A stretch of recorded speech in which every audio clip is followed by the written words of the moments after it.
आपका स्वागत है। आज हमारा टॉपिक है महाद्वीपीय विस्थापन सिद्धांत या हम कहें कॉन्टिनेंटल ड्रिफ्ट थ्योरी।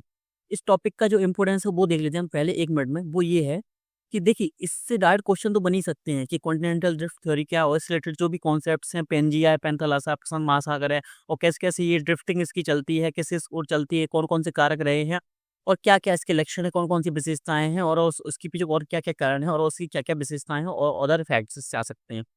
सेकंड, अगर आपने इसको बहुत अच्छे से इस कॉन्सेप्ट को समझ लिया तो इसकी बेसिस पर आप क्या समझते हैं, किस बेसिस पर आप समझते हैं प्लेट टेक्टोनिक वाला जो थ्योरी है वो, इसी के आधार पर आप समझते हैं प्लेट्स क्या होती हैं। जब आप प्लेट टेक्टोनिक को अच्छे से समझ लेते हैं, प्लेट विवर्तनिकी को सिद्धांत को अच्छे से समझ लेते हैं, उसी बेसिस पर आप ज्वालामुखी टॉपिक को पढ़ेंगे, उसी बेसिस पर आप भूकंप को पढ़ेंगे यानी अर्थक्वेक को पढ़ेंगे। अगर हमने ये टॉपिक बहुत अच्छे से पढ़ लिया तो यकीन मानिए, अगर इन सभी टॉपिक से अगर एक भी क्वेश्चन आता है तो मैं गारंटी देता हूँ आपका एक भी क्वेश्चन, अगर 10 क्वेश्चन भी आएंगे ना तो आपके 10 में से 10 क्वेश्चन 100% मैं सही करवा के दूंगा। कि कॉन्सेप्चुअल, आपकी कॉन्सेप्चुअल जो बेस है उसको स्ट्रॉन्ग करूंगा मैं, साथ में ही जो भी एक्स्ट्रा फैक्ट्स होंगे जो आपके लिए महत्वपूर्ण होंगे वो भी मैं आपको लिखवाऊंगा। तो चलिए इस टॉपिक की हम शुरुआत करते हैं। आपके सामने जो फोटो दिख रहा है ये है कौन, अल्फ्रेड वेगनर, जिन्होंने क्या दिया था, महाद्वीपीय विस्थापन सिद्धांत।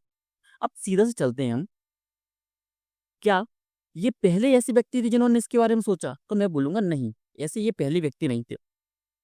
अब हम समझेंगे कैसे।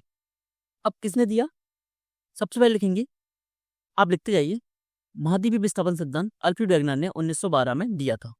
ठीक है, महाद्वीपीय विस्थापन सिद्धांत क्या है, सेकंड पॉइंट में लिखिए, पृथ्वी के धरातल पर महाद्वीपों की एक दूसरे की सापेक्ष गति महाद्वीपीय विस्थापन सिद्धांत कहलाती है।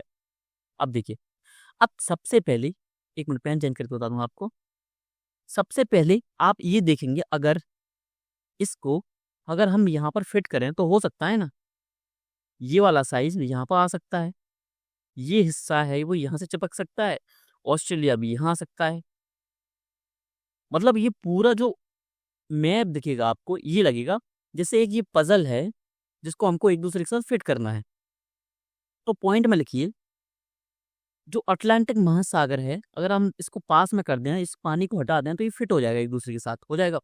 तो इसी को ध्यान में रखते हुए किसने पहली बार ये सोचा, तो ये सोचा सबसे पहले, लिखिए पॉइंट लिखिए, अटलांटिक महासागर के तटीय समानांतरतः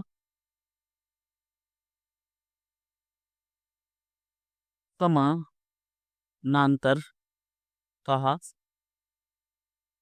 से संबंधित साक्ष्य वेगनर से पहले 1620 में लिखी, 1620 डैश दीजिए, फ्रांसिस बेकन। तो देखिए नाम पूछा जा सकता है इसलिए लिखवा रहा हूं आपको। सेकंड, द्वारा तथा 1668 में पी प्लेसेट द्वारा दिए जा चुके थे। एंटोनियो, लिखिए एंटोनिया या एंटोनियो, अलग अलग जगह अलग अलग नाम दिया जाता है इसका। एंटोनिया पिलीग्रिनी ने विश्व का पहला मानचित्र बनाया था, जिसमें देखिए मैंने आपको फर्स्ट क्लास में अलग नाम लिखवाया है, क्यों, पूरा लिखिए पहले इसको। ने पहला ऐसा विश्व का मानचित्र बनाया था जिसमें सभी महाद्वीप आपस में जुड़े हुए थे। यानी आपका जो आज का मैप ये दिखता है, ये वाला मैप नहीं बनाया है इन्होंने। एंटोनी पिलग्री ने कौन सा मैप बनाया, ये वाला। उन्होंने बताया कि ये ऐसा है, हमारा जो पृथ्वी है वो पूरी ऐसी है, जुड़ी हुई है आपस में, पूरे जो महाद्वीप हैं वो। ठीक है, अब आपको सिर्फ इतना याद रखना था यहाँ पे। अब महाद्वीपीय विस्थापन सिद्धांत का जो प्राथमिक जो अवधारणा है वो किसने दी, टेलर, देखिए टेलर और बेकन, या बेकन बोल सकते हैं, बेकन ने कब, 1910 में। और आपके अल्फ्रेड वेगनर ने इसमें थोड़ा संशोधन किया, इनमें थोड़ी संशोधन की आवश्यकता थी, थोड़ी त्रुटियां थी, गलतियां थी, 1912 में दी अल्फ्रेड वेगनर ने। अब इन्होंने क्या बताया सीधा सा देखते हैं। अब इस सिद्धांत की मूल संकल्पना ये है, मैं आपको 1 मिनट बदल बता दूं फिर आपको थ्योरी वाइज बताऊंगा। कि इन्होंने बताया कि बहुत सालों पहले, बहुत साल कैसे पहले, 300 मिलियन वर्ष पहले, 300 मिलियन ईयर्स पहले क्या था, उस काल को हम क्या कहते हैं, कार्बोनिफोरस काल, कार्बोनिफेरस काल, कार्बोनिफेरस कार्बोनिफेरस काल कहते हैं। ठीक है, उसके टाइम, उस टाइम के क्या था, हमारा जो पृथ्वी था वो कुछ इस प्रकार दिखता था। इसके बाद क्या हुआ, बहुत सारे कारकों के कारण ये इधर उधर हुआ। जैसे उत्तर की ओर विस्थापित हुआ, कुछ भाग दक्षिण की ओर हुआ, कुछ पश्चिम की ओर, कुछ कुछ पश्चिम की ओर, कुछ पूर्व की ओर विस्थापित हुआ। ये क्यों हुआ उसको हम जानते हैं, जो कि अल्फ्रेड वेगनर ने हमको बताया है। और इसका कारण क्या था, इन प्लेटों के खिसकने का कारण क्या था, सीधा सा। अब सिद्धांत की मूल संकल्पना क्या थी, हेडिंग दीजिए, सिद्धांत की मूल संकल्पना। मूल संकल्पना क्या थी, पॉइंट वाइज लिखते जाइए। मैंने आपको सियाल सीमा समझा दिया है, मुझे विश्वास है कि आपने अच्छे से पढ़ा होगा। तो जो सियाल है, शियाल सीमा के ऊपर उत्प्लावित है, तथा सीमा है, सीमा कौन सा होता है, निचला भाग होता है। इसके ऊपर ये प्लेट है, किसकी है, सियाल की। उत्प्लावत, सियाल सीमा के ऊपर उत्प्लावित है, तथा सीमा सियाल के उत्प्लावन पर किसी प्रकार का अवरोध उत्पन्न नहीं करती। यानी सीधा सा एग्जाम्पल देखिए, ये पानी भरा हुआ है किसी टब में, उसमें हम एक कटोरी डाल देते हैं या एक प्लेट, जो खाने वाली प्लेट है, तो वो तैरती रहती है। तो ये क्या है, प्लेट मान लो सियाल है, जो पानी है वो क्या है, सीमा है। इन्होंने, अल्फ्रेड वेगनर ने ये बताया था। सेकेंड पॉइंट उन्होंने क्या बताया, पॉइंट वाइज लिखिए, हो सकता है फिल्म्स में स्टेटमेंट वाइज में यही पॉइंट पूछ लिए जाए। कार्बोनिफेरस काल में सभी महाद्वीप एक साथ संयुक्त महाद्वीप पेंजिया के रूप में स्थित थे। अब इन्होंने ये बताया, जो संयुक्त रूप से महाद्वीप था उसका नाम क्या दिया इन्होंने, इन्होंने इसका नाम दिया पेंजिया। पेंजिया, ठीक है। पेंजिया पर कई छिछले सागर उपस्थित थे। लिखिए, जैसे ये दिख रहे हैं, देखिए आप, ये दिख रहे हैं छोटे छोटे छिछले सागर, जिसमें 33, ये वाला जो बड़ा पार्ट दिख रहा है ना, इसको 33 बोलते हैं। आपको अलग अलग इमेज में अलग अलग दिया होगा, बहुत सारी इमेज में कैसे दिया रहता है, ये दिया है और ये ऐसे दिया है बीच में, और कुछ बीच का हिस्सा ऐसे दिया है, इसको 33 सागर बोल दिया। तो बीच का जो सबसे बड़ा भाग था उसको क्या बोला, 33 सागर। पेंजिया के चारों ओर का जो हिस्सा दिख रहा है आपको, ये पानी वाला, इसको उन्होंने बोला क्या, पैंथालासा। तो पेंजिया चारों ओर से एक विशाल जलीय इकाई पैंथालासा से घिरा हुआ था। इसको और क्या बोलते हैं, पूरा प्रशांत महासागर के नाम से ही जाना जाता है। ठीक है, यहाँ तक क्लियर हो गया। अब क्या पढ़ना है हमको, जो पेंजिया का उत्तरी भाग था, देखिए अब विषुवत हमने इसको यहाँ पे बांटा, इसका जो उत्तरी भाग था इसको क्या बोलेंगे हम, इसका नाम दिया हमने, क्या दिया, लॉरेशिया। लॉरेशिया, क्वेश्चन आएगा तो यहीं से आएगा, लॉरेशिया। और देखिए स्टेट पीसेस में कई बार पूछा जा चुका है, यूपीएस में एक या दो बार ही पूछा जा चुका है, लेकिन पूछने की संभावना ज्यादा है। लॉरेशिया, या इसी को हम क्या बोलते हैं, अंगारा लैंड। अंगारा लैंड, तथा जिस, अंगारा लैंड बोल दिया। अब इसके अंतर्गत क्या क्या आता है, वर्तमान का जो उत्तर अमेरिका है, ये वाला हिस्सा, ये उत्तर अमेरिका, और कौन, यूरोप। यूरोप, यूरेशिया बोल सकते हैं आप, यूरेशिया, इसमें एशिया वाला पार्ट भी है, भारत नहीं है इसका भाग, ये वाला पार्ट और ये, और यूरोप, यूरेशिया और उत्तर अमेरिका, ठीक है, इसके अंतर्गत आता है। दक्षिणी भाग को, ये दक्षिणी भाग है, इसको क्या बोलते हैं, गोंडवाना लैंड। गोंडवाना लैंड, जिसमें वर्तमान में कौन आता है, दक्षिण अमेरिका। देखिए ये मैप देखते जाइए, इससे क्या हो, अंडरस्टैंडिंग अच्छी हो। अफ्रीका, मेडागास्कर, ऑस्ट्रेलिया, और आपका क्या, भारतीय उपमहाद्वीप। ठीक है, और क्या इसमें क्या है, अंटार्कटिका, जिसमें अभी दिख नहीं रहा, थोड़ा हल्का हल्का दिख रहा है यहाँ पर इस पार्ट में, अंटार्कटिका। तो ये क्या था, आप सबसे पहले देखेंगे। अब सबसे पहले क्या करेंगे, आप पहले इस वीडियो को देखिए।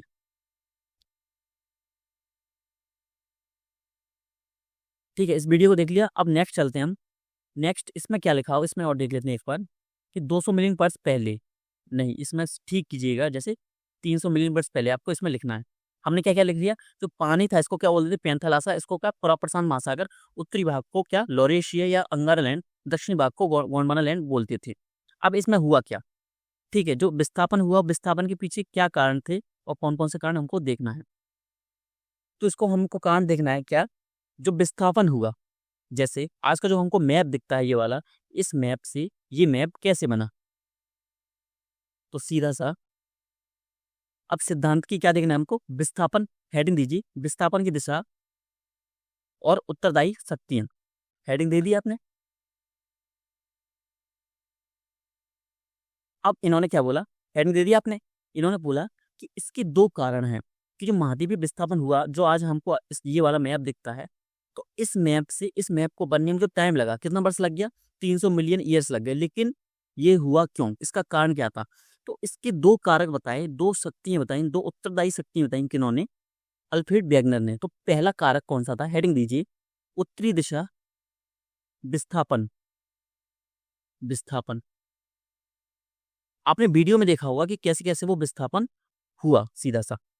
अब इसका कारण क्या था विस्थापन क्या, क्योंकि वीडियो में पता नहीं लगा कि विस्थापन किस कारण हुआ।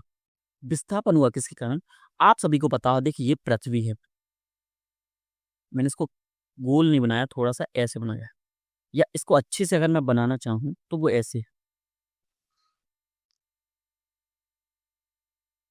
ये यहाँ पर थोड़ा सा धरती ऊपरी ध्रुवों पर थोड़ी चपटी है, आप सभी ने पढ़ा होगा।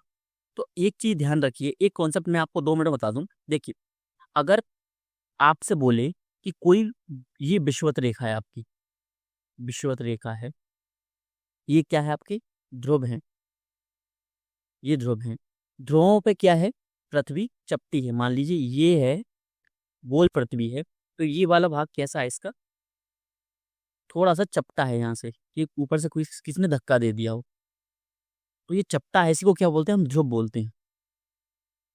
ठीक है। अब ध्रुवों पे अगर आपसे कोई पूछे कि विषुवत रेखा पर गुरुत्वाकर्षण बल ज्यादा होगा या ध्रुवों पर ज्यादा होगा, तो मैं आपको एक एग्जांपल देता हूँ। मान लीजिए दो चुंबक हैं जो एक दूसरे को आकर्षित कर रहे हैं, यानी ये नॉर्थ पोल है, ये साउथ पोल है। आपको पता है चुंबक की प्रवृत्ति क्या होती है, अगर दो चुंबक को हम पास में लाते हैं तो वो आपस में चिपक जाते हैं। लेकिन कभी कभी क्या होता है, अगर इसका ध्रुव हम इसको मिलाएंगे तो ये दूर भी करने की कोशिश करता है। लेकिन मान लीजिए अगर ये आपस में एक दूसरे को आकर्षित कर रहा है ये चुंबक, तो ठीक है, हम इसको जितना पास रखेंगे वो उतनी जल्दी इसको आकर्षित करेगा। ये तो चीज आपको मानते हैं ना इस चीज को। तो अब एक चुंबक हमने यहाँ रखा और एक यहाँ रखा, तो आकर्षण शक्ति किसकी ज्यादा होगी? ये है मॉडल नंबर ए, ये है मॉडल नंबर बी। अभी आपको आंसर देना है, जो भी क्लास को ले रहे हैं बहुत अच्छे से, टाइम को ऐड कीजिए साथ में और आंसर दीजिए किस मॉडल में जो आकर्षण शक्ति है उसकी ज्यादा हो, ए या बी। जल्दी से आंसर चाहिए मुझको, 10 सेकंड के अंदर आंसर दीजिए जल्दी। हाँ, तो आप सभी को क्या पता होगा कि आकर्षण शक्ति किसकी ज्यादा है, ए की ज्यादा है। तो वही कॉन्सेप्ट किस पर लगता है, वही कॉन्सेप्ट लगता है किस पर, पृथ्वी पर, कि यहाँ पर चपटी है, तो यहाँ से, तो ये तो गोल है किसकी तरफ, बॉल की तरफ, तो यहाँ से केंद्र की दूरी ज्यादा होगी। और यहाँ से क्योंकि ये चपटा है, क्योंकि ये चपटा है तो यहाँ से इसका क्या है, ग्रेविटी या गुरुत्वाकर्षण फील हमको ज्यादा होगा। तो वैसे ही अगर इस कॉन्सेप्ट को अब क्या करता है, यूपीएससी ने कई बार बनाया और नेट जेआरएफ में भी कई बार ये क्वेश्चन पूछे जा चुके हैं ज्योग्राफी वाले सब्जेक्ट में। कैसे कि किसी वस्तु का बाहर हमें विषुवत रेखा पर ज्यादा फील होगा या ध्रुवों पर, तो आपका आंसर आपको अंडरस्टैंड नहीं होगी, तो आप बताएंगे कि ध्रुवों पर ज्यादा फील होगा। क्यों होगा? क्योंकि वहां पर गुरुत्वाकर्षण बल ज्यादा लग रहा है। यानी सीधा सा, हमको वजन कब लगता है किसी चीज का, जब नीचे का जो भाग है वो उसको आकर्षित तेजी से कर रहा है। अगर वो सिंपल करेगा तो ठीक है कि वजन फील हो रहा है, लेकिन अगर वो तेजी से करेगा तो हमको इसका वजन, जो या बोलेंगे भार, ज्यादा लगेगा। ठीक है। तो इन्होंने क्या बताया, अल्फ्रेड वेगनर ने, इन्होंने बताया फर्स्ट पॉइंट में कि इसका जो कारण है वो है जो उत्तरी ध्रुव है हमारा, उत्तरी ध्रुव है, अधिक गुरुत्व होना, उत्तरी ध्रुव पर अधिक गुरुत्व का होना। गुरुत्वाकर्षण बल मतलब, गुरुत्व का मतलब ग्रेविटी या गुरुत्वाकर्षण बल, और उत्प्लावन बल को माना गया। उत्प्लावन बल क्या होता है कि जब प्लेटें हैं, जब वो तैरती हैं तो इसके ऊपर फोर्स लगता है। फोर्स कैसे लगता है? वही ग्रेविटी के कारण, ग्रेविटी या गुरुत्वाकर्षण बल के कारण। इन्हें एक साथ ध्रुवीय प्रवाह बल कहा गया। सीधा से कैसे,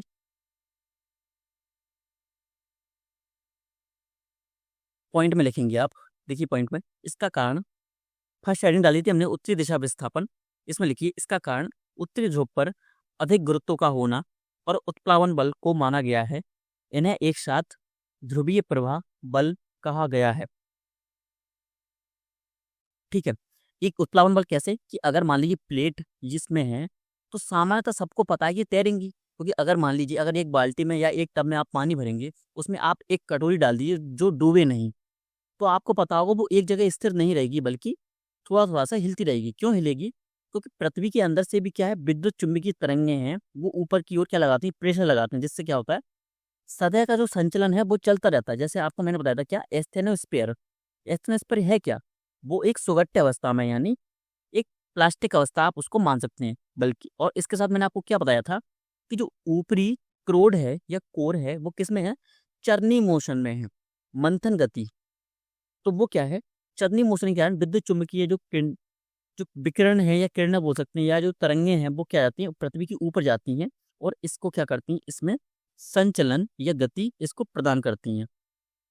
ठीक है, यहाँ पे हमने क्लियर कर लिया कौन सा, first point. First point, second point देखिए, पश्चिमवर्ती विस्थापन। देखिए फर्स्ट पॉइंट में क्या था कि जो उत्तरी ध्रुव था उसके कारण क्या हुआ, जो प्लेटें यहाँ पर जो इकट्ठी प्लेट थी, इसमें से कुछ हिस्सा टूट गया और वो यहाँ पहुंच गया। अब देखिए ये तो आपको लगने में थोड़ा सा क्या लग रहा होगा, फ्रॉड लग रहा होगा कि नहीं ऐसे नहीं हो सकता। हो सकता है, जब आप क्या सोचें इसके साथ कि इसको लगने में 300 मिलियन ईयर्स लग गए। ठीक है, 300 मिलियन ईयर्स तो आप समझ लेना कितना टाइम होता है, सीधा सा कि तब तो लगभग मानव के तो कोई साक्ष्य थे ही नहीं। मानवीय साक्ष्य हमको मिलती नहीं है, इससे पुराने तो मानव सभ्यता ही नहीं थी। हमको लास्ट अपनी जो सभ्यता मिलती है वो कितनी मिलती है, 5 से 8 हजार बस। जो सिंधु घाटी सभ्यता भी हमको मिलती है तो वो कितनी है, 5 से 8 हजार बस, जो सभ्यता के रूप में है। बाकी जो मानव का साक्ष्य है वो कितना है, 10 लाख तक है मैक्सिमम, बस सिर्फ 1 मिलियन। जब ये बात किसकी हो रही है, 300 मिलियन की, तो आपको लगेगा कि हाँ हो गया होगा, कोई दिक्कत नहीं। सेकंड पॉइंट लिखिए, पश्चिमवर्ती विस्थापन। इसमें लिखिए इसका कारण चंद्रमा की ज्वारीय शक्ति को माना गया है। अल्फ्रेड वेगनर के अनुसार यह विस्थापन निरंतर रहा है और आज भी हो रहा है। लिख लिया। अब इन्होंने क्या बताया, जैसे आप सभी ने पहले पढ़ा होगा कि मान लीजिए ये पृथ्वी है, ये चंद्रमा है, गुरुत्वाकर्षण बल पृथ्वी पर भी है, चंद्रमा पर भी है। क्यों? मैंने आपको बताया था क्योंकि हमारी पृथ्वी है उसमें जो संगठन है, रासायनिक या भौगोलिक जो भौतिक संगठन है, वो लगभग सभी का समान रूप से, चाहे वो तारों का भी हो, लगभग लगभग समान है, थोड़े बहुत अंतर हो सकते हैं। तो चंद्रमा में इतनी सारी शक्तियां हैं, इतनी ग्रेविटी है उसके अंतर्गत, तो उसने क्या किया, पृथ्वी के आसपास वो घूम रहा है लगातार निरंतर, आप सभी को पता है घूम रहा है ऐसे। ठीक है, तो वो घूम रहा है, इसने क्या किया, अपनी ज्वारीय शक्ति यानी ग्रेविटी के बल पर जो महाद्वीपीय विस्थापन है उसको पीछे किया। कैसे? जो हिस्सा हमको आज यहाँ दिखता है, जो हिस्सा पहले कहाँ था, इकट्ठा था एक जगह, तो यहाँ पे क्या था, चंद्रमा जो आसपास चक्कर लगा है, तो इसने कुछ हिस्से को यहाँ तोड़ा और इसको पीछे ले गया। तो ये वाला हिस्सा जो टूटा वो कहाँ गया, ये गया उत्तरी अमेरिका। फिर इसने तोड़ा, फिर किसने गया, अफ्रीका में। कुछ हिस्सा गया टूटकर कहाँ, उत्तर अमेरिका में। पश्चिमवर्ती हुआ पहले क्या, उत्तर अमेरिका क्या आया, पहले यहाँ पर आ गया होगा। ठीक है, फिर क्या हुआ, उत्तरी ध्रुव पर क्या हुआ उसका, ये एक बल यहाँ पर भी तो लग रहा है उत्तरी ध्रुव की ओर से, तो ये खिसक कर यहाँ पर आ गया। तो ऐसे ऐसे क्या हुआ, ऐसे ही पूरा क्या बना हमारा आज का जो मैप है वो हमको देखने को मिला। अब हम क्या देखेंगे, कुछ पॉइंट्स और देखेंगे जो उन्होंने क्या होता है अल्फ्रेड वेगनर ने बताए थे, सॉरी। अब लिखिए महाद्वीपों का उत्तर प्रस्थान क्या हुआ। अब लिखिए ये कौन से काल में हुआ, जुरासिक काल में। जुरासिक काल में क्या हुआ, जुरासिक काल किसको मानते हैं, आपने एक मूवी का नाम सुना होगा जुरासिक वर्ल्ड। उस समय क्या थे, डायनासोर थे। डायनासोर थे, तो उसी समय की बात है जुरासिक काल की। क्या था, ये कब माना जाता है, 180 मिलियन वर्ष पहले, यानी 120 मिलियन वर्ष बीत चुके हैं अभी तक, जो कि बहुत ज्यादा सबसे लंबा समय काल आप मान सकते हैं, मतलब एक लंबा कार्य जो कालक्रम है उसको मान सकते हैं आप। मिलियन वर्ष पहले उत्तरवर्ती तथा पश्चिमवर्ती विस्थापन कार्यबलों के कारण जो पेंजिया था, जो हमने आपको महाद्वीप दिखाया था, इसको संयुक्त रूप से क्या बोलते थे, पेंजिया। ये पॉइंट मैंने लगभग नहीं पाया था आपको। उत्तरी भाग को क्या बोलते थे, पेंथालासा, सॉरी अंगारा लैंड या लोरेशिया। दक्षिणी भाग को क्या बोलते थे, गोंडवाना लैंड। आसपास का जो महासागर था, बड़ा वाला महासागर, उसको क्या बोलते थे, पैंथालाशा। बीच में एक छिछला सागर था जो सबसे बड़ा था, वो क्या था, तैथिस सागर। इसमें जो क्वेश्चन पेपर में पूछा जा सकता है वो क्या है कि गोंडवाना लैंड के अंतर्गत कौन कौन सी भूमि आती है और लॉरेशिया के अंदर या अंगारा लैंड के अंतर्गत कौन कौन सी आती है। क्या ये क्वेश्चन पूछे गए हैं? पूछे गए हैं। यूपी पीसीएस में, बीपीएससी में, उत्तराखंड पीसीएस में और आपकी एमपी पीएससी में ये पूछे जा चुके हैं। ये क्वेश्चन आपको इसमें देखने को मिलेगा, सीडीएस में, यही वाला क्वेश्चन। तो ये यूपीएससी में भी क्या हो सकता है, रिपीट हो सकता है। तो ये याद रखिएगा। याद कैसे रखना है? सीधा सा अगर आप मैप देखेंगे तो जो ऊपरी वाले हिस्से हैं, उत्तर अमेरिका, यूरोप, उसमें एशिया भी आ गया। बस याद क्या रखना है, भारत है वो बाद में जाकर यहाँ पर क्या लगा है, चिपका है ऊपर जाके। किसके कारण? क्योंकि अल्फ्रेड वेगनर क्या बोल के गए थे कि अभी भी जो बल हैं, फोर्स हैं, वो अभी भी काम कर रहे हैं, बोल के गए थे ना। तो भारत पहले यहाँ लगा हुआ था, कहाँ, अफ्रीका के पास में। जो अफ्रीका हमको ऐसे पार्ट दिखता है ना यहाँ, तो भारत यहाँ था पहले। वो यहाँ से होते हुए एशिया से टकराया, यहाँ से जो आपका जो तिब्बत का पठार दिखता है ना, यहाँ से टकराया सीधा सा। आप ये वीडियो देखिए, तो इस वीडियो से आपको बिल्कुल क्लियर हो जाएगा कि जो विस्थापन हुआ वो किस प्रकार हुआ भारत का इस ओर। देख लिया? अब इसका विस्थापन हुआ तो इसको हमको क्या सीखने को मिलता है, ये है कि सिर्फ उत्तर अमेरिका और यूरेशिया वाला पार्ट है वो किसका भाग है, लॉरेशिया या अंगारा लैंड। बाकी दक्षिण अमेरिका, अफ्रीका और आपका क्या, भारत, यहाँ पर आपको मेडागास्कर मिलेगा, ऑस्ट्रेलिया और अंटार्कटिका, ये वाला जो भाग है ये किसका भाग है, गोंडवाना लैंड का भाग। ठीक है, इतनी अंडरस्टैंडिंग आपको हो गई। अब क्या हुआ, अब इसकी प्रक्रिया को देखते हैं। अब अल्फ्रेड वेगनर ने ये तो बता दिया कि ये किस किस कारण हुआ और क्या क्या हुआ था। ठीक है, अब वो प्रक्रिया बताएगा पूरा। हमने क्या लिखा था, महाद्वीपों का जो उत्प्रस्थान था उसमें क्या लिखा था, जुरासिक काल में लगभग 180 मिलियन वर्ष पहले उत्तरवर्ती तथा पश्चिमवर्ती विस्थापन कार्यबलों के कारण पेंजिया का विखंडन हुआ। पेंजिया क्या था, जो संयुक्त महाद्वीप, उसको हम क्या बोलते हैं, पेंजिया। और महाद्वीपों में विस्थापन प्रारंभ हुआ। सेकंड हेडिंग लिखिए, 33 सागर का खुलना। जो बीच में हमको ये मिलता, मान लीजिए ये क्या है, पेंजिया, तो बीच में क्या है, एक सागर था। 33 सागर का खुलना लिखिए, पेंजिया के विखंडन से मध्यवर्ती भाग में जल का जल का भराव प्रारंभ हो गया, जिससे 33 की चौड़ाई में वृद्धि हुई, जिसे 33 का खुलना कहते हैं। जैसे मान लीजिए ये विस्थापन इधर की ओर हुआ, तो हमको दिखेगा कैसे, ये ऐसे और ये वाला पार्ट ऐसे। तो मान लीजिए ये वाला हिस्सा खुल भी गया, तो इसमें क्या हुआ, पैंथालासा का जो पानी था वो अंदर भर गया। जैसे जैसे ये भरा, तो पानी का भी प्रेशर पड़ा किस पर, महाद्वीपीय प्लेट पर। तो महाद्वीप और खिसक के ऊपर की ओर और ये नीचे की ओर, तो ये बड़ा हिस्सा होता गया। तो कुछ समय बाद हमको क्या देखा, ये भाग ऐसे और ये भाग ऐसे, यानी पूरा 33 सागर खुल चुका है यहाँ पर। तो इसी को क्या बोलते हैं, 33 सागर का खुलना। अब पर्वत निर्माण। अब इन्होंने क्या बोला कि जो हमको आज के पर्वत निर्माण देखने को मिलते हैं ना, कौन से पर्वत, रॉकी, एंडीज, हिमालय, तो वो उसका हुआ कैसे, कैसे बने ये। तो इसका भी कौन क्लैरिफिकेशन देता है, वो अल्फ्रेड वेगनर देते हैं। कैसे, इसमें लिखिए, वेगनर के अनुसार सियाल पर सीमा का अवरोध परिणाम स्वरूप। तो सियाल जो प्लेट उस पर क्या कर रही थी, सीमा पर चल रही थी।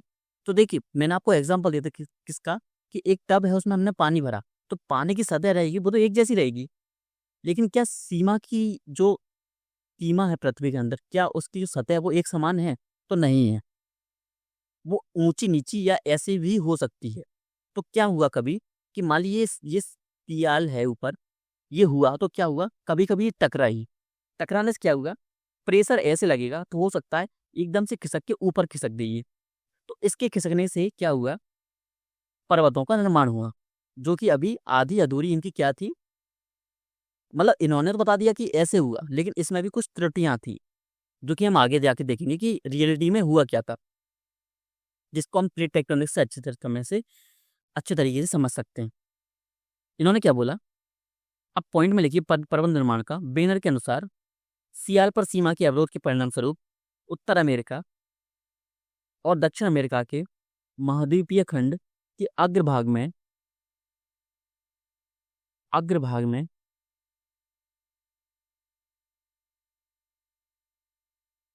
बलन उत्पन्न हुआ, जिससे रॉकी तथा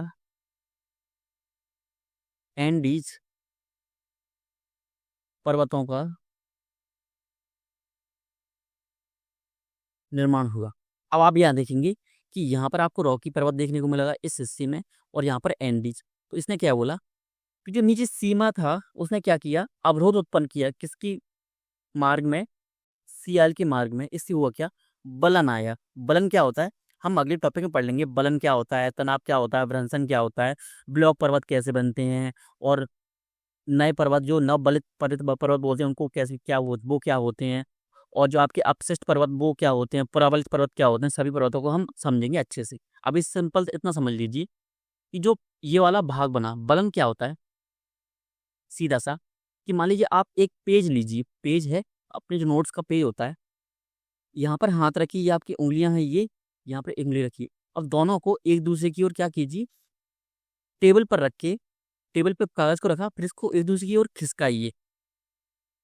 आपके हाथ यहाँ रहे होंगे पास पास में, और ये पेज होगा, तो पेज में बीच में क्या एक रिंग टाइप का बन गया होगा। अभी करके देखेंगे आप, 1 मिनट लगेगा थोड़ा सा, 10 सेकेंड तो हो गया। तो इसी को बोलते हैं बलन, इसी प्रक्रिया को क्या बोलते हैं, बलन। तो उसी बलन के कारण क्या हुआ, उसी कारण बलन के कारण पर्वतों का निर्माण हुआ। और क्या बोला इन्होंने, वेगनर के अनुसार अंतःसागरीय कटक, अंतःसागरीय कटक क्या होते हैं, कुछ नहीं होते। जैसे हमको क्या दिखते हैं आज, हमको हमको क्या दिखता है, सतपुड़ा पर्वत दिखता है, नल्ला माला दिखता है, बिलीग्रंग की पहाड़ियां दिखती हैं, उत्तर पर्वत जो डफला, मिरी, अवोर, जो भी पर्वत हमको देखने को मिलते हैं, विंध्य पर्वत हैं, वैसे ही पर्वत क्या होते हैं, क्या समुद्र के अंदर होते होंगे, तो आप बोलेंगे सर होते हैं। तो इन्हीं को क्या बोलते हैं, अंतःसागरीय कटक बोलते हैं, का निर्माण हुआ। ठीक है।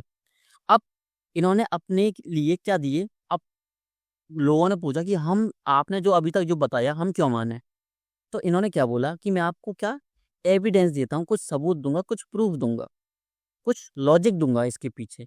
तो वो लॉजिक क्या थे, क्या लॉजिक से क्वेश्चन पूछा गया है, बिल्कुल पूछा गया, यूपीएससी में पूछा गया है, और अदर एग्जाम में भी पूछा गया कि लॉजिक से, कि लॉजिक कैसे लगा था अल्फ्रेड वेगनर का। तो उसने क्वेश्चन कैसे पूछता है, महाद्वीपीय विस्थापन सिद्धांत के अंतर्गत निम्नलिखित वाक्यों पर चर्चा कीजिए, या विकल्प कौन कौन से विकल्प सही है। ठीक है, वो ऐसे क्वेश्चन पूछता है। तो जो मैं आपको लक्षण लिखवाऊंगा वो सीधा स्टेटमेंट में पूछा गया है और पूछा भी जाएगा। तो उन्होंने क्या बताया, इन्होंने बताया, फर्स्ट पॉइंट लिखवाया इन्होंने कि जो अटलांटिक महासागर है ना, अब देखिए इतना तो आपको पता होना चाहिए, मैपिंग आपको इतना आना चाहिए कि आपको पता हो कि अटलांटिक महासागर कौन सा है। ये आपका अटलांटिक महासागर है, ये आपका अरेबियन सी है, ये आपका क्या बंगाली खाड़ी, इसको संयुक्त रूप से हम क्या बोलते हैं, हिंद महासागर। ये वाला कौन सा महासागर है, प्रशांत महासागर। इसको भी हम दो भागों में बांटते हैं, कैसे, उत्तरी अटलांटिक और दक्षिण अटलांटिक। अगर औस बेसिस पर डालें और डेप्थ पर, तो इसको क्या बोलते हैं, मध्य अटलांटिक। ठीक है।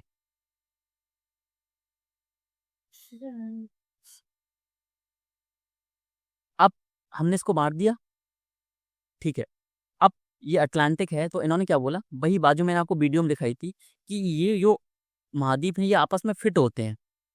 तो इन्होंने पहला लॉजिक यही दिया, सीधा सा। इन्होंने क्या बताया, 1 मिनट, हाँ, पहला पॉइंट लिखिए, अटलांटिक महासागर के दोनों तटों में अद्भुत तटीय समानता, जिसे, लिखिए एक वर्ड है जो क्वेश्चन पेपर में पूछा गया है, जिग्सा फिट। जो तटीय समानांतर जो हमको दिखते हैं ना, तटीय समानता दिखती है हमको जो महाद्वीपों में, दोनों महाद्वीपों में, तो वो दोनों महाद्वीपों की जो समानता है उसको क्या बोलते हैं, जिग्सा फिट। फिट माने क्या होता है, आपको पता है फिट क्या होता है, कि एकदम से फिट हो गया यहाँ पर। ठीक है, तो इसका नाम क्या दिया, जिग्सा फिट। अब इसके उन्होंने कुछ सबूत दिए।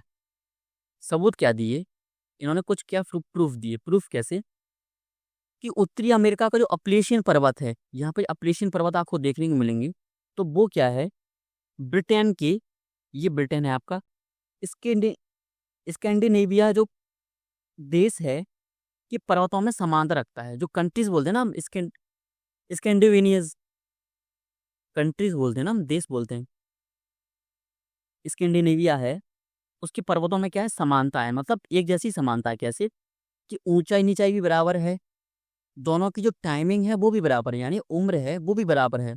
दोनों में खनिजों में भी आपको समानता देखने को मिलेगी, सीधा सा। तो पर्वतों से समानता रखता है। उत्तरी अमेरिका के अपलेशियन पर्वतों का ब्रिटेन और स्कैंडिनेविया की पर्वतों में समानता रखना। सेकंड पॉइंट लिखिए।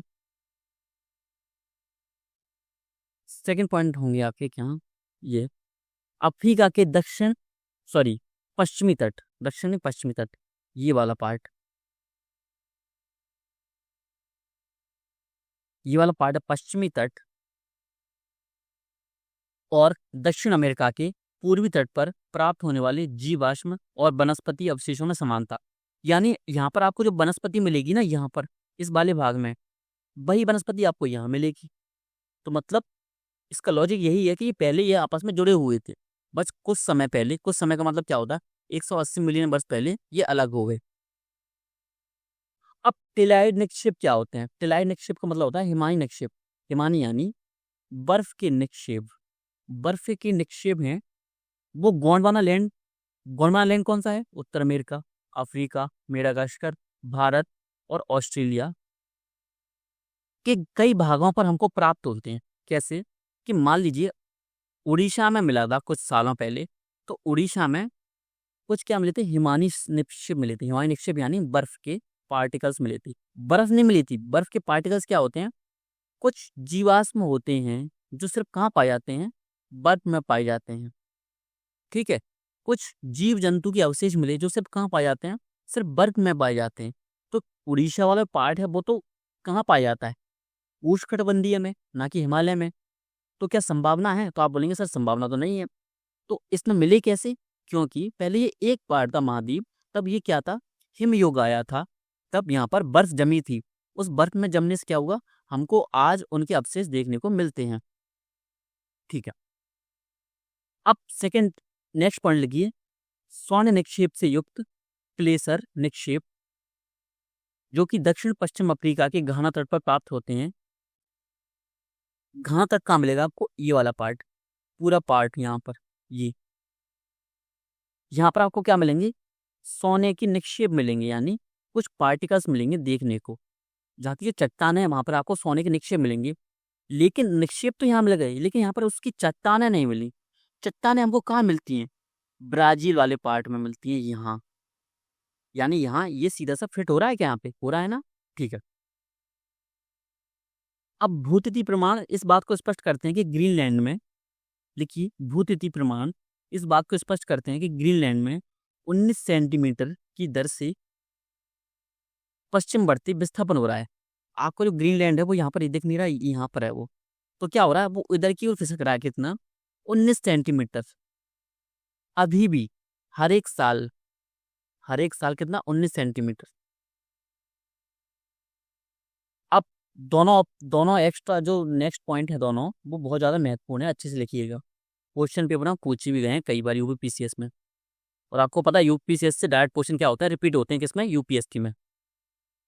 एक होता है क्या, ग्लोप्टोरिस होते हैं क्या, ग्लोप्टोरिस फर्न। ये क्या है, फर्न है। क्या करेंगे आप इसको, इस नाम को आप सर्च करेंगे किस पर, गूगल पर, तो देखेंगे ये दिखता कैसे है। ठीक है, जो ग्लोप्टोरिस फर्न है वो कहाँ मिलता है हमको, भारत में मिलता है, दक्षिण अफ्रीका में मिलता है, यहाँ पर इस पार्ट में कहाँ मिलता है, और फॉकलैंड द्वीप पर मिलता है, और अंटार्कटिका में हमको प्राप्त होता है। जो इस बात को प्रमाणित करता है कि इतिहास में ये सभी आपस में मिले हुए थे। ठीक है, अब नेक्स्ट पॉइंट, मेसोसोरस जीव। मेसोसोरस जीव क्या है, ये एक छोटा सरीसृप जीव है, देखिए, जिसके अवशेष हमको क्या मिलते हैं, गोंडवाना के सभी टुकड़ों पर प्राप्त होते हैं। लेकिन बात याद रखने की ये है कि जो मेसोसोरस जीव है वो सिर्फ उथले पानी में क्या कर सकता है, गमन कर सकता है। यानी यहाँ एक यहाँ से लेके यहाँ जा सकता है या यहाँ से लेके यहाँ पर गमन कर सकता है, एक एक जगह से दूसरी जगह जा सकता है। किससे? उथले पानी में। उथला पानी का मतलब क्या था कि 2 से 3 मीटर, 2 से 3 मीटर गहरे पानी में, बस इससे ज़्यादा नहीं। तो फिर एक बात बताइए, भाई लॉजिक वाली बात, कि वो यहाँ मिल रहा है और यहाँ पर मिल रहा है, कैसे? क्यों, बीच में तो बहुत गहरा समुद्र है ना? अगर वो यहाँ मिल रहा है ऑस्ट्रेलिया में, तो यहाँ पर तो आपको मैरियाना गर्त मिल जाएगा, यानी 11,000 के आसपास क्या मिल जाती है हमको? नीचाई मिल जाती है, यानी गहराई मिल जाती है। तो फिर ये पहुंचा कैसे?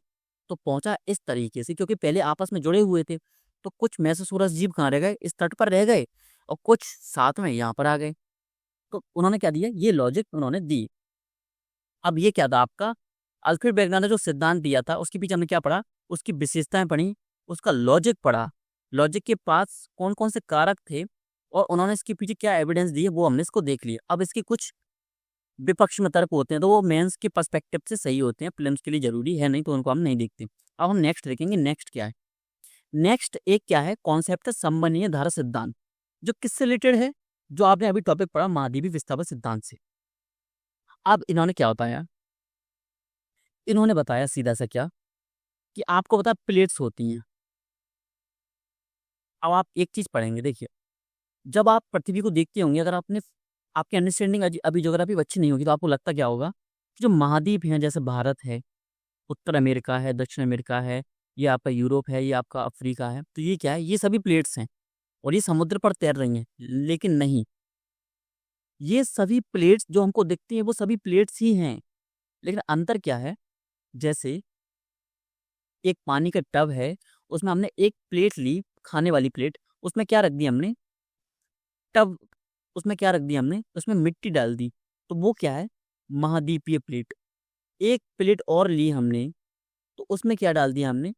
पानी डाल दिया, तो ये क्या है? महासागरीय प्लेट। ठीक है, इसमें कोई भी भाग इसका हमको खाली नहीं दिखेगा। अगर बड़ी प्लेट्स हैं, तो छोटी छोटी प्लेट भी तो हैं। आपने नाम सुना होगा नजका, जोंडी फूका, और आपका क्या Cocos, Caribbean plate, Arabian plate, Philippines plate, आपने पढ़ा होगा ना इसके बारे में। तो छोटी छोटी प्लेट हैं, वो क्या लग जाती हैं? यहाँ पर ऐसे फिट हो जाती हैं, तो ये पूरी पृथ्वी को कवर कर लेती हैं। ठीक है, ये हो गई आपकी प्लेट्स। इसको हम आगे और अच्छे तरीके से पढ़ेंगे। अब ये क्या सिद्धांत है, कब दिया था? 1928 में ऑर्थर होम्स ने बताया था। जो पृथ्वी के आंतरिक भाग में रेडियोधर्मी तत्व हैं, मैंने जब आपको क्या पढ़ाया था, आंतरिक भाग पढ़ाया था पृथ्वी का, तो मैंने आपको क्या बताया था कि जो कौन सा एस्टेरोस्फीयर है, या उसको हमको दुर्बलता मंडल बोलते हैं, तो उसमें चट्टानों की पिघलने के दो कारण हैं। कौन से? एक तो चट्टानों का गलनांक कम होना, और एक वहां पर क्या? रेडियोधर्मी तत्वों का होना। अब रेडियोधर्मी तत्व है तो क्या होगी? गर्मी बढ़ेगी, क्योंकि रेडियोधर्मी तत्व क्या होते हैं? गर्मी को बढ़ाते हैं। तो देखिए, अगर गर्मी बढ़ रही है, तो देखिए, आपने हमेशा एक चीज पढ़ी होगी, जैसे मैंने आपको चिमटे का उदाहरण दिया था, कि अगर आप चिमटे को गर्म करते हैं, तो ये हिस्सा गर्म होगा, तो धीरे धीरे इसके इलेक्ट्रॉन यहाँ जाएंगे, तो धीरे धीरे ये पूरा चिमटा गर्म हो जाएगा, भले ही आग पर सिर्फ ये वाला पार्ट हो तब भी। उसी तरह कोई भी चीज होती है, ज्यादा से कम की ओर क्या करती है? गमन करती है। कैसे? जैसे अगर बंद कमरे में आपने क्या कर दिया?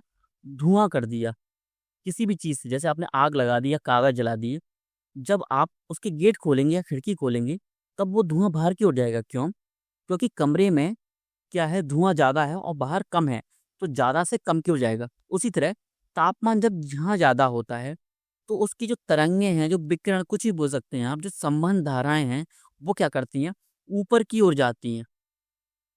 ये याद नहीं है आपको? डायग्राम में दिख रहा होगा अच्छे से। जो ऊपर की ओर जाती हैं, तो क्या करती हैं? अब ये तो प्लेट हैं, और प्लेट भी कितनी है? बहुत मजबूत हैं। ये कई किलोमीटर मोटी हैं, तो मजबूत भी होंगी। तो संबंधी धारा क्या करती हैं? यहाँ से मुड़ जाती हैं। किसके कारण? क्योंकि प्लेटों से टकराती हैं। अब इनमें इतनी ताकत नहीं है कि इसको हटा दें और बाहर चली जाएं, नहीं। कुछ में पावर होती है, तो उसको हम किसके रूप में देखते हैं? ज्वालामुखी के रूप में हमको देखते हैं। लेकिन जब ये यहाँ पर खिसकी, कुछ गई, वो इधर की ओर खिसक गई, मतलब इधर की ओर इनकी दिशा में परिवर्तन हो गया, तो ये क्या हो गया? एक चौकोर पार्ट बन जाता है सीधा सा, कि ये प्रकोष्ठ बन जाते हैं। अब इस चौकोर वाले पार्ट को क्या बोलेंगे? ये गई, फिर ये ऐसे ऐसे चलती गई, तो इसको क्या बोलते हैं? प्रकोष्ठ बोलते हैं। प्रकोष्ठ। ठीक है, तो आंतरिक शक्तियों का जो मुख्य स्रोत क्या है वो हमारा, तो आंतरिक शक्तियों का मुख्य स्रोत किसे माना जाता है, संवहनीय धाराओं को माना जाता है, जो क्या करता है, जो भूप्लेटों को गति प्रदान करता है। अब क्या, अब देखिए इसको इसने तोड़ तो नहीं पाया, इसमें क्रैक तो नहीं आ पाई, लेकिन इसमें इतनी पावर तो है ये इसको खिसका दे। जैसे कि अगर आप कुकर की जो सीटी है, अगर उस पर आप क्या कर लें, अगर आप उस पर हाथ रखे रहें और उसमें अगर आप कुछ गर्म करने को रखा, जैसे पानी ही रख दिया, तो भाप में जो भाप है उसकी पानी की, उसमें इतनी पावर होती है कि कुछ देर बाद जो कुकर है वो फट जाएगा। उसी तरह इसमें इतनी पावर है कि अगर वो नहीं निकली तो वो ब्लास्ट हो जाएगी पूरी पृथ्वी। लेकिन ऐसा नहीं होता, वो किस पर प्रेशर डालता है, प्लेटों पर। तो प्लेट क्या करती हैं, प्लेटें खिसकती हैं। कहाँ खिसकती हैं, अंदर की ओर। और अंदर की ओर क्यों खिसकती हैं, क्योंकि देखिए दो तरीके की प्लेटें होती हैं, महासागरीय और महाद्वीपीय। अब ये बताइए, ये प्लेट है, ये एक प्लेट है, ये इसमें है 10 किलो वजन, ये है आधा किलो की, 0.5 कर दीजिए, ठीक है। अब अगर किसी को नीचे डूबना होगा एक दूसरे के, तो कौन सी डूबेगी, तो आपको पता है जो ज़्यादा वजन वाली होगी वो इसके नीचे की चली जाएगी और ये ऊपर इसके आ जाएगी। तो ये प्लेट है वो नीचे चली जाएगी, तो ये दिख रहा है आपको ये वाला पार्ट, तो ये नीचे जा रही है। और यहाँ क्या होगा, यहाँ जो भाग बचेगा आपका, यहाँ से क्या निकलेगा, ज्वालामुखी निकलेगा। ज्वालामुखी के साथ क्या निकलता है, लावा। लावा निकलता है, वो लावा यहाँ पर फैल जाएगा मैग्मा, और यहाँ पर क्या निर्माण कर देगा, चट्टानों का निर्माण कर देगा, यानी सतह बन जाएगी। यहाँ पे डूबती जा रही है, यहाँ पर बनती जा रही है, यानी पृथ्वी का जो रोटेशन है वो बनता जा रहा है, ना कम हो रहा है ज़्यादा। कि अगर यहाँ से प्लेट अंदर जा रही है तो यहाँ से बन भी तो रही है। इसी को हम क्या देंगे, टूजो विल्सन ने जो क्या दिया, प्लेट टेक्टोनिक में जो प्लेट की सीमा का निर्धारण किया, वो इसी तरह से उन्होंने बताया था। अब ये क्या हुआ, ऑर्थर होम्स को हमने इसमें समझ लिया। अगर आपको कोई भी दिक्कत आती है इस कॉन्सेप्ट को समझने में, तो सीधा सा क्या करेंगे, कमेंट करेंगे, मैं दोबारा से इसी कॉन्सेप्ट को दोबारा से क्लासेस में आपको पढ़ा दूंगा। अब सेकंड है एक और, क्या, कौन सा, महासागरीय नितल प्रसारण। यहाँ पर हेडिंग दीजिए, महासागरीय नितल प्रसारण किसने दिया था, लिखिए, हैरी हेस ने दिया। हैरी हेस ने दिया कब, 1962 में। उनकी पुस्तक का नाम क्या है, एसेज इन जियो पोएट्री,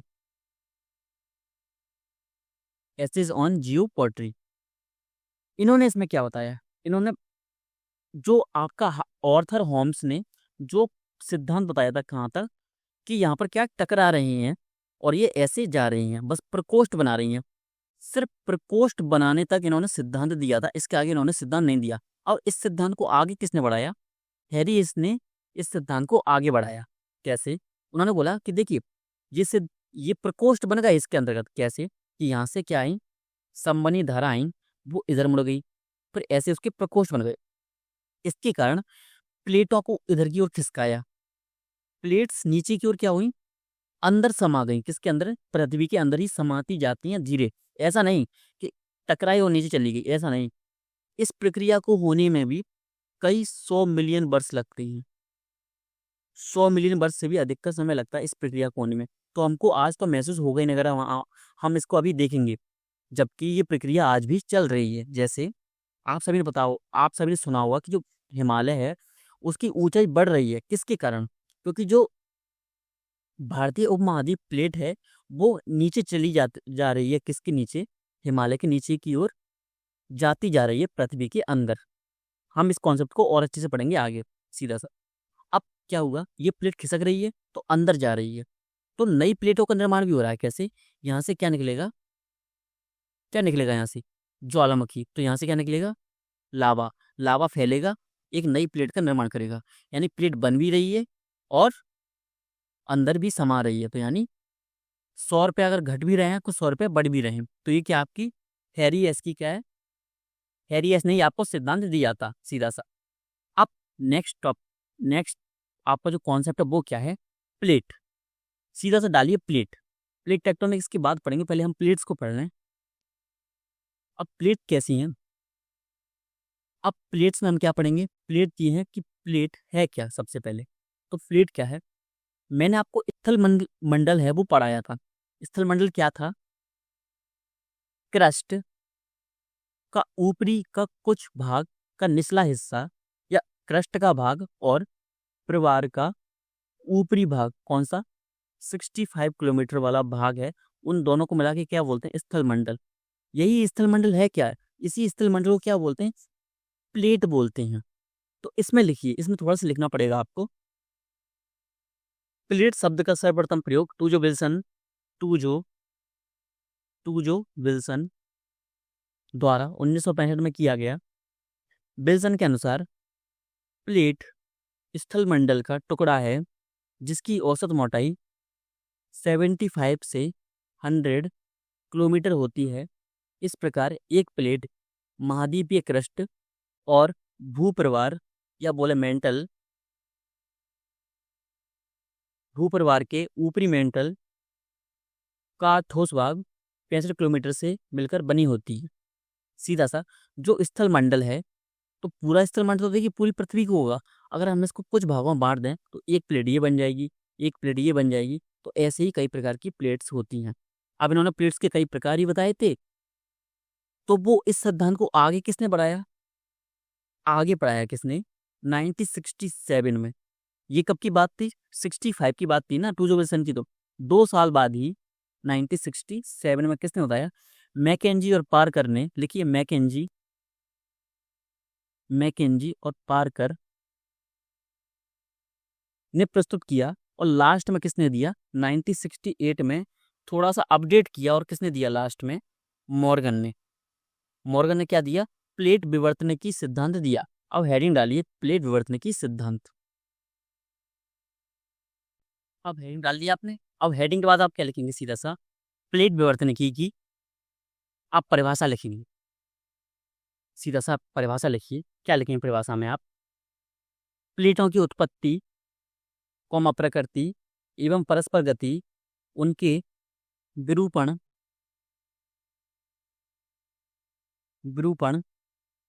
एवं प्लेट सीमाओं के मध्य अंतर संबंधों का अध्ययन प्लेट विवर्तन की कहलाता है। अब हमने ये परिभाषा लिख ली। अब इसमें हम समझेंगे क्या? हमने प्लेट्स को भी समझ लिया। प्लेट होती क्या है, जो टूजो विल्सन ने बताया था। प्लेट्स वही होती हैं, कौन सी? स्थल मंडल का जो भाग होता है। स्थल मंडल हमने कहाँ पढ़ लिया था? हमने पिछली क्लासेस में उसको पढ़ लिया था। ठीक है। अब इस जो संपूर्ण स्थल मंडल है वो भी कई भागों में बटा हुआ है। कैसे? जिसमें मैंने आपको अभी बताया था थोड़ी देर पहले।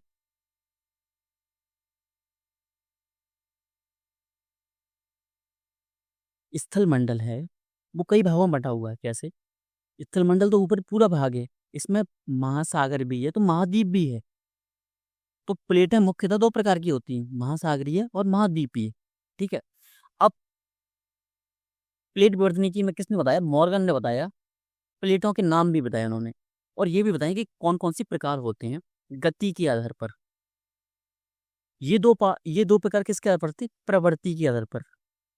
और जो दूसरा मैं लिखवाऊंगा आपको अभी, वो होगा गति के आधार पर, किस प्रकार की वो गति करती हैं। ठीक है। दिशा गति के आधार पर बोल सकते हैं आप इसको। तो उन्होंने कुछ नाम बताए थे। इससे पहले हम क्या देखेंगे? प्लेटों के प्रकार होते हैं। प्लेटों के क्या प्रकार होते हैं? अब प्लेटों के प्रकार को कई भागों में हम बांट सकते हैं। कैसे? एक तो होते हैं कौन सी? एक प्रकार होता है प्रवृत्ति के आधार पर महाद्वीपीय, और आपकी कौन सी? महासागरीय। ठीक है, जो आपके समझने के लिए थी बस। सेकंड, दिशा और गति के आधार पर। दिशा गति के आधार पर कैसे? या जो बड़ी प्लेट या छोटी प्लेट के भाग में हम इसको बांट सकते हैं। दिशा के आधार पर कैसे? 3 आधार पर। कैसे? पहली, अपसारी कन्वर्जेंट। सेकंड, अभिसारी डाइवर्जेंट। और तीसरी कौन सी आपकी? रूपांतरित सीमा, जो हम अभी अभी इसको देखेंगे कि ये कैसी है। यानी इसके क्या? Transform plate. ये प्रकार होते हैं इसके। अब इन्हीं प्लेटों को हम किसके आधार पर और बांट लेते हैं? इसकी कुछ प्लेटें बड़ी हैं, कुछ प्लेटें छोटी हैं। तो हम इसको बाद में देखेंगे थोड़ी देर बाद, पहले हम इसको देख लेते हैं थोड़ा। अब ये क्या है? ये आपकी प्लेट्स, मैग्मा यहाँ आता है। ठीक है। जहाँ ये मैग्मा उठता है तो ये क्या बनी? ऊंची जगह बनेगी ना यहाँ पर ऐसे। तो इसको क्या बोलते हैं हम? कटक या रिज बोलेंगे। RIDGE, कटक बोल देंगे, ये कटक है। ठीक है, अगर मैग्मा यहाँ से आ रहा है तो प्लेटों को इधर खिसकाएगा। मैग्मा क्यों आ रहा है?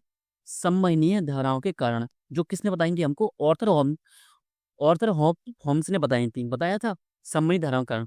तो मैग्मा यहाँ से निकला तो ये क्या है, इस पर प्रेशर डालेगा। तो जो प्लेटें एक दूसरे के विपरीत जा रही हैं इनको क्या बोलेंगे? अभिसारी सीमा बोलेंगे। इस सीमा को क्या बोलेंगे? अभिसारी सीमा। और ऐसी प्लेट्स को क्या बोलेंगे? अभिसारी प्लेट्स। ठीक है, सेकंड लिखेंगे हम क्या, सॉरी, इसको लिखेंगे आप क्या? अपसारी। जो एक दूसरे की ओर आती हैं उसको बोलते हैं हम क्या? अभिसारी। अभिसारी बोलते हैं। ठीक है, तो एक दूसरे की ओर आती हैं उनको बोलते हैं अभिसारी। जो एक दूसरे से विपरीत जा रही हैं इनको क्या बोलेंगे? अपसारी। इनको आप क्या बोलेंगे? डाइवर्जेंटली। डाइवर्जेंटली बाउंड्री बोलेंगे। बाउंड्री सीमा को क्या बोलेंगे? बाउंड्री। बाउंड्री बोलेंगे। ठीक है, सिर्फ इसमें इतना समझना आता है आपको, अभी थोड़ा सा और अच्छे से हम इसको समझेंगे। अब सेकंड टाइप क्या होता है? सेकंड टाइप होता है आप क्या? अभिसारी सीमा का। अभिसारी सीमा का प्रकार होता है। अभिसारी सीमा क्या होती है?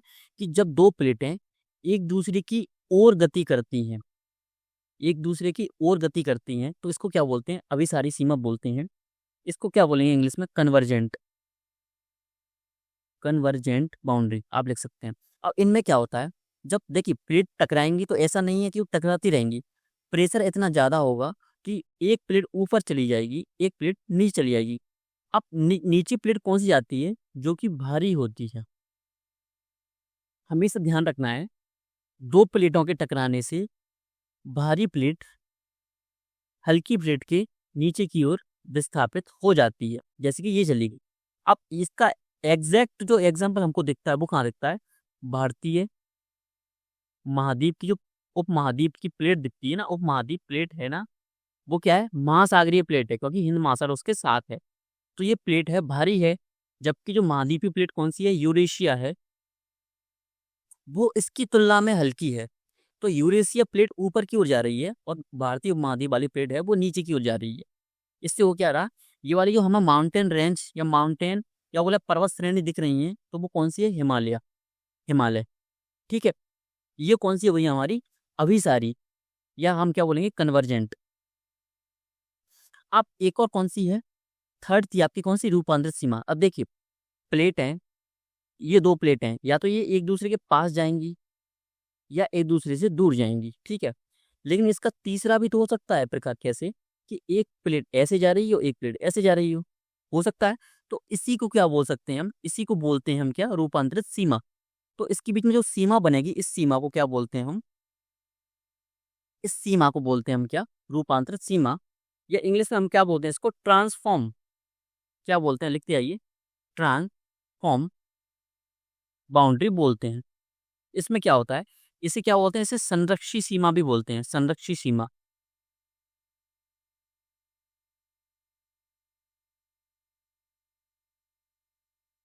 अब तीनों की विशेषता अभी मैं और बताऊंगा आपको। इसमें क्या होता है? एक प्लेट इधर की ओर जा रही है, एक प्लेट इधर की ओर जा रही है। इससे होता क्या है? घर्षण होता है। देखिए ये तो एग्जाम्पल के लिए इन्होंने क्या होता थी, चौकोर बनानी प्लेट है। तो आपको क्या लगता है सिर्फ ऐसी ही प्लेटें होती हैं? नहीं, क्या पता प्लेट का जो आकार है वो ऐसा हो। तो जब ये ऐसे आपस में एक दूसरे की जाएंगी इधर उधर, मान लीजिए ऐसा है, तो ये टकराती हुई या घर्षण करती हुई जाएंगी। अगर घर्षण होगा तो क्या होगा? कंपन होगा। कंपन यानी भूकंपीय तरंगे, यानी भूकंप जैसी गतिविधियां हमको देखने को मिलेंगी। ठीक है, इसका एग्जाम्पल कहाँ है अच्छा सा? San Andreas. सैन एंड्रियास कहाँ पर है ये? कैलिफोर्निया में। कैलिफोर्निया। अब थोड़ा सा क्या करेंगे, इसमें थोड़ा सा हम लिख लेंगे। फर्स्ट कौन सी थी हमारी? अपसारी थी ना। अब लिखिए, इसमें थोड़ा सा लिख लीजिए, पॉइंट में लिख लीजिए जल्दी से। अपसारी सीमा में क्या लिखेंगे हम? इसे रचनात्मक सीमा भी कहा जाता है। दो प्लेटों के एक दूसरे से विपरीत गति करने पर इस प्रकार की सीमा बनती है। दो प्लेटों के एक दूसरे से विपरीत गति करने पर इस प्रकार की सीमा बनती है। ध्रुवलता मंडल, ये पार्ट दिख रहा है आपको, ये ध्रुवलता मंडल का मैग्मा प्लेट सीमाओं पर निर्मित भ्रंश में प्रवेश कर नए भूप्रपटी का, नए क्रस्ट का निर्माण करता है। उदाहरण के लिए कौन सा है? अटलांटिक महासागर में उत्तर से दक्षिण तक विस्तृत मध्य अटलांटिक कटक। देखिए ये पार्ट आपको देखिएगा, आपको एग्जांपल भी दे दूं यहाँ। ये कौन सा है? ये इंडिया। हाँ देखिए, ये मध्य अटलांटिक कटक दिख रही है, ये वाला पार्ट। तो ये किसकी वजह से बनी है? ये बनी है अपसारी सीमा की वजह से। ठीक है, कि ये एक दूसरे की ओर जा रहे हैं, एक दूसरे से विपरीत जा रही हैं। इसके कारण क्या हो रहा है? ज्वालामुखी उद्भेदन हो रहा है इसके बीच में, तो पर्वतों का निर्माण हो रहा है। इसी को क्या बोलते हैं? मध्य अटलांटिक कटक या रिज बोलते हैं। ठीक है, नेक्स्ट चलिए, सेकंड लिखिए अवसारी। हम कहाँ थे? अभिसारी, अभिसारी प्लेट या कन्वर्जेंट या बाउंड्री मैंने आपको लिखवा दिया था। इसे विनाशी, इसे विनाशी सीमा भी कहा जाता है। इस सीमा के पास दो प्लेटें एक दूसरे से टकराती हैं तथा अधिक घनत्व की प्लेट अधिक घनत्व या वेग का क्षेपण हो जाता है। क्षेपण यानी इसके नीचे की ओर चली जाती है। अधिक घनत्व वाली प्लेट नीचे चली जाती है। इन प्लेटों के पास भूप्रपटी का या आप बोले क्रस्ट का विनाश होता है। विनाश कैसे हो रहा है? क्योंकि देखिए ये है क्या, एक क्रस्ट ही तो है, लेकिन अगर इसकी ओर नीचे जा रही है तो इसका क्या हो रहा है? विनाश हो रहा है। विनाश हो रहा है, इसीलिए इसको क्या बोलते हैं? विनाशी सीमा ही बोलते हैं। नेक्स्ट रखिए, भूपृष्ठ पर मौजूद विशाल पर्वतीय श्रृंखलाएं, ज्वालामुखी गतिविधियां और अंतःसागरीय गर्त के निर्माण का संबंध अभिसारी सीमाओं से ही है। अब ये मैं जो आपको लिखवा रहा हूँ, ये एग्जैक्ट इसी लैंग्वेज में आपसे एग्जाम में पूछा जा सकता है सीधा सा। अब अभिसारी सीमा के भी प्रकार होते हैं। 3 प्रकार कैसे हो सकते हैं उसके? कि 3 प्रकार के संबंध कैसे होंगे? 2 महाद्वीपीय प्लेट आपस में टकराएं, ये महाद्वीपीय है, द्वीप लिख देता हूँ सीधा सा, अंडरस्टैंडिंग अच्छी है। महाद्वीपीय है। एक महासागरीय प्लेट है, सागरीय प्लेट और द्वीपीय प्लेट टकरा रही हैं एक दूसरे से, यह दोनों महासागरीय हैं। तो हो गए 3 प्रकार इसके, इनको लिख लीजिए। थर्ड कौन सी थी हमारी? रूपांतरित सीमा। रूपांतरित सीमा लिखेंगे, इसे संरक्षी सीमा भी कहा जाता है। इस प्रकार की सीमाओं में 2 प्लेटें एक दूसरे के सापेक्ष, सापेक्ष यानी पास पास से एक दूसरे के सापेक्ष समानांतरता तथा क्षैतिज गति करती हैं। इस प्रकार ना तो भूप्रपटी का विनाश होता है और ना ही निर्माण होता है। क्योंकि अगर अपसारी प्लेट हम देखें, मान ली ये प्लेट है, ये दूर जा रही हैं, ये प्लेट हैं, 2 प्लेटें हैं, ये पास आ रही हैं। इससे होगा क्या? इसमें क्या हो रहा है? भूप्रपटी का निर्माण हो रहा है। क्यों? यहाँ पर ज्वालामुखी का उद्भेदन होगा तो भूप्रपटी का निर्माण हो रहा है। यहाँ पर क्या हो रहा है? विनाश हो रहा है। यहाँ पर ना तो विनाश हो रहा है ना ही निर्माण हो रहा है, सीधा सी बात है ना। किंतु प्लेट सीमाओं के निकट स्थित इथलाकृतियों का विरूपण जरूर होता है। विरूपण यानी यहाँ पे मान लीजिए पर्वत है, अगर ये खिसकेगी तो पर्वतों में क्या होगा? टूटेंगे ना पर्वत। अब ऐसा नहीं है कि कल टूट गया, कल 11:03 पर टूट गया, नहीं। मैंने क्या बोला? यह प्रक्रिया कब तक चलती है? 100 मिलियन वर्ष तक चलेगी। आपको देखने में भी पता भी नहीं चलेगा कि यहाँ पर भ्रंश का निर्माण हो रहा है। जैसे आपने एक न्यूज जरूर सुनी होगी,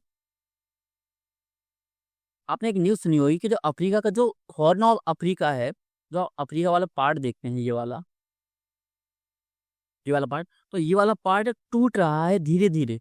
यहाँ पर गड्ढे भी पड़ रहे हैं। इस न्यूज को आप कहाँ देख सकते हैं? सर्च कर सकते हैं यूट्यूब पर, तो आपको अच्छे से देखने को मिल जाएगा। तो ये वाला पार्ट क्या है? टूट रहा है। टूट क्यों रहा है? इसी कारण से। ये टूट कर कहाँ लगेगा? किसी दिन ये आपके भारत में मर्ज हो जाएगा, इंडिया में। तो क्या होगा? जो आज आपको क्या दिखते हैं? पश्चिमी घाट दिखता है, पश्चिमी घाट भी हिमालय की तरह क्या हो जाएगा? ठंडा हो जाएगा कुछ सालों बाद। कुछ सालों का मतलब 100 मिलियन वर्ष के आसपास। ठीक है, इसका एग्जाम्पल मैंने आपको लिखवा ही दिया था। इन सीमाओं के निकट कम तीव्रता वाले भूकंपीय गतिविधियां देखी जाती हैं। लिख लिया, उदाहरण सैन एंड्रियास। अब ये क्या है, प्लेटों के प्रकार देख लिए हमने, ठीक है। अब प्लेटों के प्रकार हमने क्या देखिए, दिशा गति के आधार पर। अब किसके बेसिस पर देखेंगे हम, अब देखेंगे हम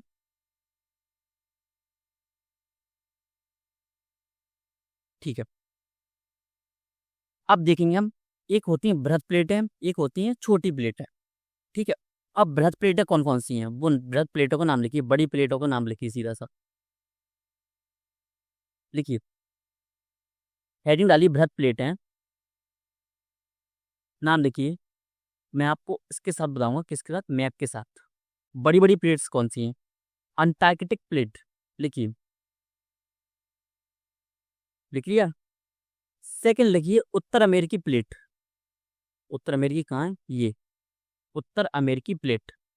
फिर लिखिए दक्षिण अमेरिकी प्लेट, ये आपको याद रखना है। प्रशांत प्लेट, ये प्रशांत महासागर प्लेट दिख रही है, ये लिखिए, देखो प्रशांत प्लेट। फिर है यूरेशियन, ये देखिए ये वाला हिस्सा कुछ ऐसे, यहाँ पर ऐसे, क्योंकि आपको पता है पृथ्वी गोल है, तो इसको हमने मैप में दिख रहा है, तो ये वाला पार्ट कहाँ जुड़ेगा, यहाँ पर आके जुड़ जाएगा। इंडो ऑस्ट्रेलियन प्लेट, ये प्लेट एक ही प्लेट है जो किस पर मर्ज हो रही है, यूरेशिया के नीचे मर्ज हो रही है, जिससे क्या बन रहा है, हिमालय बन रहा है, इंडो ऑस्ट्रेलियन प्लेट। हम किस प्लेट पर स्थित हैं अभी, इंडो ऑस्ट्रेलियन पर। अब कौन सी है, अफ्रीकन प्लेट, ये लिखा है अफ्रीकी प्लेट, ये कौन सी, बृहद प्लेट है। अब सेकंड हेडिंग डाली लघु प्लेट है, लघु प्लेटें कौन कौन सी हैं, जुआंडी फूका, जुआंडी फूका कहाँ मिलेगी आपको देखने को, ये है जुआंडी फूका, ये आपको कहाँ मिलेगी, प्रशांत महासागर और उत्तर अमेरिकी प्लेट के मध्य मिलेगी। ये अगर आपको नहीं लिखना है ना, तो ये लिखा हो आपके सामने, ये सामने सब कुछ लिखा हुआ है। मैं आपको मैप में थोड़ा समझा दूंगा तो थोड़ा सा अंडरस्टैंडिंग हो जाएगी, बाकी का आप यहाँ से इसको लिख सकते हैं पूरा, जिससे आपको मैथिंग करने में दिक्कत नहीं होगी। जॉन्डी फूका। सेकंड है कोकोस, कोकोस किसके बीच में है, मध्य अमेरिकी, मध्य अमेरिका और प्रशांत महासागर के मध्य, प्रशांत महासागरीय प्लेट के मध्य, ठीक है। अब नचका कहाँ है, नचका है दक्षिण अमेरिकी प्लेट, ये दक्षिण अमेरिकी प्लेट है और प्रशांत महासागरीय प्लेट के बीच में, ये नचका वाली प्लेट। अब कौन सी, अरेबियन प्लेट, अरेबियन प्लेट हमको कहाँ देखने को मिलेगी, जो सऊदी अरब का एरिया है ना, अफ्रीका के ऊपर की साइड और भारत के इधर, तो उसको क्या बोलते हैं, अरब का क्षेत्र है, उसको क्या बोलेंगे, अरेबियन प्लेट। अब फिलीपींस, अब फिलीपींस कहाँ है, आप सभी को पता होगा, फिलीपींस ये है, चाहे आपको ऑस्ट्रेलिया के ऊपर देखने को मिल जाएगा, ये फिलीपींस। अब कैरोलिन कहाँ है, कैरोलिन है ऑस्ट्रेलिया और फिलीपींस के मध्य में, बोल सकते हैं आप। और फ्यूजी प्लेट कहाँ है, फ्यूजी प्लेट मिलेगी आपको, ऑस्ट्रेलिया का उत्तर पूर्वी भाग है, उत्तर पूर्वी भाग है, यहाँ पे इसका नाम दिया नहीं है अभी फ्यूजी प्लेट का, यहाँ पर आपको फ्यूजी प्लेट देखने को मिलेगी, ठीक है। अब कुछ एक्स्ट्रा नाम आपको यहाँ पर देखने को मिल जाएंगे, कौन सी, जैसे कैरोलिन प्लेट है, तो न्यू गिनी है कि उत्तर में, फिलीपीन और इंडियन प्लेट के बीच में। फ्यूजी प्लेट कहाँ है, ऑस्ट्रेलिया के उत्तर पूर्व में स्थित है। तो इसको क्या करेंगे, आप इसको लिख लेंगे और अच्छे से मैपिंग कर लेंगे। क्या करेंगे आप, अब मैप लेंगे, मैप बड़ा वाला ले सकते हैं या एटलस का यूज़ कर सकते हैं, ठीक है। तो आपको मैपिंग करनी है, क्या आप मैपिंग का टाइम है, यही तो टाइम है, क्योंकि प्रीलिम्स की तैयारी किसके साथ होती है, ज्योग्राफी की, वो होती है मैपिंग के साथ। आपको पता है 3-4 क्वेश्चन तो सिर्फ मैपिंग से ही आते हैं। अब हमने क्या पढ़ लिया, प्लेट्सों के बारे में पूरा पढ़ लिया। अब तीसरा उप प्रकार क्या होता है, उप प्लेट होती हैं। उप प्लेट यानी बृहद प्लेटें, लघु प्लेटें और उप प्लेटें यानी छोटी छोटी प्लेटें। लेकिन इसमें लिखेंगे क्या, कई उप प्लेटें भी खोजी गई हैं, परंतु इनकी सीमाओं का निर्धारण अभी सही नहीं है। तो ठीक है, अब हमारा कौन सा टॉपिक खत्म होता है, अब ये वाला टॉपिक हमारा खत्म होता है।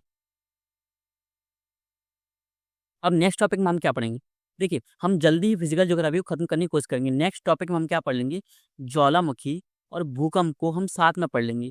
अगर संभव होगा तो इसी में हम क्या जोड़ देंगे, रॉक्स या चट्टानों वाला टॉपिक उसको जोड़ देंगे।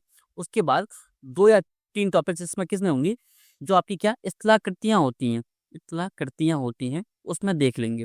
और भी 1 या 2 टॉपिक एक्स्ट्रा बचे होंगे आपके, उनको कवर करके हम किस में एंटर करेंगे, क्लाइमेटोलॉजी में। उसके बाद क्लाइमेटोलॉजी किस में खत्म कर देंगे हम, 3 या 4 क्लासेस में।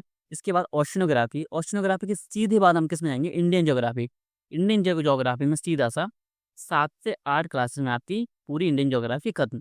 और गारंटी मेरी ये है, सभी कॉन्सेप्ट क्लियर होंगे, आपके टेस्ट में भी मार्क्स अच्छे आएंगे और आपके रियल एग्जाम में प्रीलिम्स में भी मार्क्स अच्छे आएंगे। ये गारंटी लीजिए अगर आपने इन क्लासेस को सीरियसनेस से ले लिया और साथ में जितना मैं बोलते रहा हूँ उतना करते जाएंगे। आप क्या करेंगे, लूज एंड को साथ में पढ़ते जाइए, जो टॉपिक्स आप क्लासेस के थ्रू पढ़ते जा रहे हैं। ठीक है, आप सभी का बहुत बहुत धन्यवाद। हम मिलते हैं आपसे नेक्स्ट क्लास में।